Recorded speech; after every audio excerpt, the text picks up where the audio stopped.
সুপ্রিয় দর্শক আসসালামু আলাইকুম, ওয়েলকাম টু মাই চ্যানেল। কেমন আছেন সবাই? আশা করি সবাই ভালো আছেন। যে যেখানে আছেন সুস্থ আছেন, নিরাপদে আছেন। যে যেখান থেকে ভিডিওটি দেখতেছেন শুরুতে একটা লাইক দিয়ে ফুল ভিডিওটি দেখার অনুরোধ রইল। আজকে আপনাদের সাথে শেয়ার করব খুবই মজাদার তেলকই। তেলকই এভাবে রান্না করলে খুবই মজার এবং দেখতে যেমন সুন্দর তেমনি খেতেও কিন্তু অসম্ভব মজার। তো চলুন আমি আজকে আপনাদের সাথে শেয়ার করব আমি কিভাবে রান্না করেছি তেলকই। আর এই তেলকইটা অসম্ভব মজার একটা রেসিপি। তো চলুন কিভাবে রান্না করেছি আপনাদের সাথে শেয়ার করব। দেখতে খুব লোভনীয় এবং খেতেও কিন্তু অসম্ভব মজার হয়েছে। দেখুন কালারটা কত সুন্দর হয়েছে।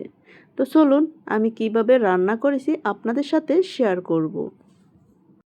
প্রথমে আমি 3টা কই মাছ নিয়ে নিলাম। কই মাছগুলো ভালোভাবে পরিষ্কার করে ধুয়ে মাঝখানে একটু একটু কেটে দিয়েছি 2 জায়গায়। এখন আমি দিয়ে দিব হাফ টি স্পুনের মতো লবণ আর দিয়ে দিব হলুদের গুঁড়ো হাফ টি স্পুন। দিয়ে আমি মাছটা ভালোভাবে আমি হাতের সাহায্যে মেখে নিব, যাতে মাছের মধ্যে ভালোভাবে হলুদ আর লবণটা মিক্সড হয়ে যায়। হাত দিয়ে একটু ভালোভাবে মেখে নিব, একবারে ফাঁকে ফাঁকে, যাতে মরিচ আর হলুদ আর লবণটা যাতে ভালোভাবে ঢোকে। তো আমার মাখা হয়ে গেল। চুলায় একটা কড়াই বসিয়ে দিয়েছি। কড়াইতে যখন গরম হয়ে আসবে দিয়ে দিব রান্না করার রেগুলার তেল। আমি 4 টেবিল চামচের মতো রান্না করার রেগুলার তেল দিয়েছি। এখন তেলটা যখন গরম হয়ে আসবে আমি এক এক করে মাছগুলো দিয়ে দিব। মাছগুলো দিয়ে আমি উল্টিয়ে পাল্টিয়ে ভালোভাবে ভেজে নিব। তবে মাছগুলো একবারে কড়া ভাজা যাবে না, মিডিয়ামভাবে ভেজে নিতে হবে। মিডিয়ামভাবে ভেজে আমি এক এক করে সবগুলো উল্টিয়ে পাল্টিয়ে ভেজে নামিয়ে নিব। একটু ঢাকনা দিয়ে অপেক্ষা করব। এক সাইড হয়ে গেলে আমি উল্টিয়ে দিব। কিছুক্ষণ পর আবার আমি উল্টিয়ে দিব অন্য সাইড, যাতে ভালোভাবে হয়ে যায়। খেয়াল রাখতে হবে মাছটা যাতে ভেঙে না যায়। তা আমার এক সাইড হয়ে গেল, এখন আমি উল্টিয়ে দিব। দেখুন আমি কতটুকু ভেজেছি, ওইভাবে আমি ভেজে নিব সবগুলো। এখন সবগুলো আমি উল্টিয়ে দিব।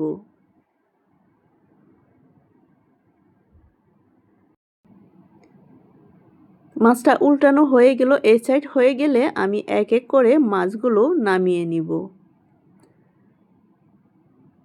ঢাকনা দিয়ে কিছুক্ষণ পর আমি ফিরে আসব। তো মাছটা হয়ে গেল, এখন আমি এক এক করে নামিয়ে নিব মাছগুলো। দেখুন কতটুকু আমি ভেজে নিয়েছি। এখন মাছগুলো আমি নামিয়ে নিব।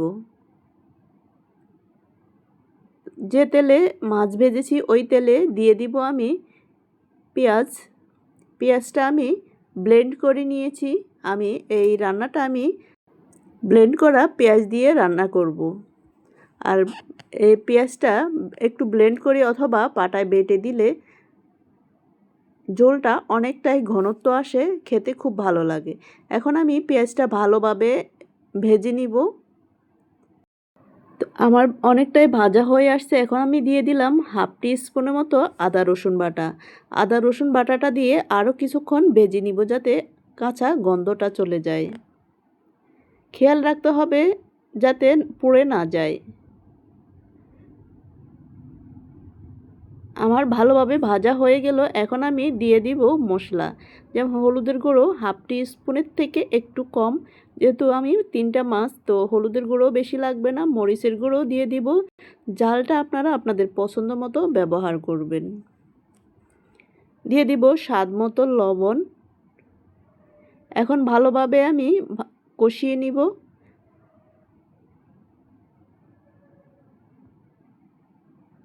দিয়ে দেব সামান্য পরিমাণ পানি। পানি দিয়ে আমি মশলাটা আরও কিছুক্ষণ কষিয়ে নিব। আর এখানে দিয়ে দিলাম হাফ টি স্পুনের থেকে একটু কম জিরের গুঁড়ো। এখন সামান্য পরিমাণ পানি দিয়ে আমি মশলাটা ভালোভাবে আরও কিছুক্ষণ কষিয়ে নিব, যাতে মশলাটা সুন্দর একটা ফ্লেভার বের হয়। পানিটা দিয়ে এখন আমি কষিয়ে নিব। তো তো আমার প্রায় দেখুন কষানো প্রায় শেষ হয়ে আসছে, দেখুন পানিটা শুকিয়ে গেছে, তেলটা উঠে আসছে। এখন আমি এক এক করে মাছগুলো এখানে দিয়ে দিব।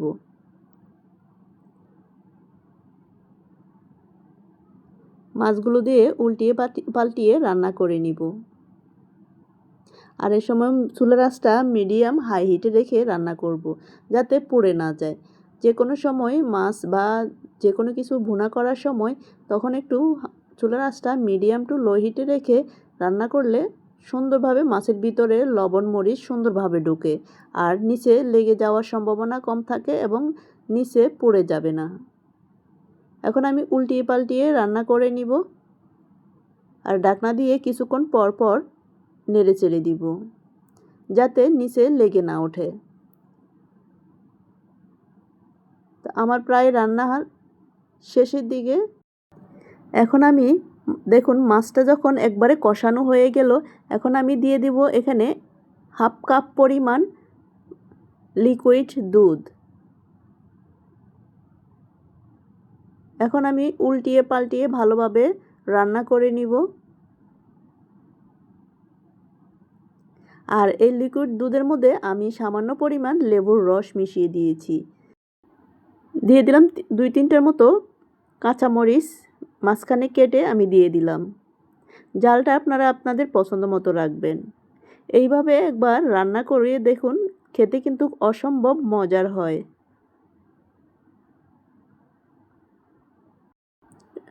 এখন আমার প্রায় রান্নার শেষের দিকে। এখন দিয়ে দিলাম আমি ধনিয়া পাতা কুচি।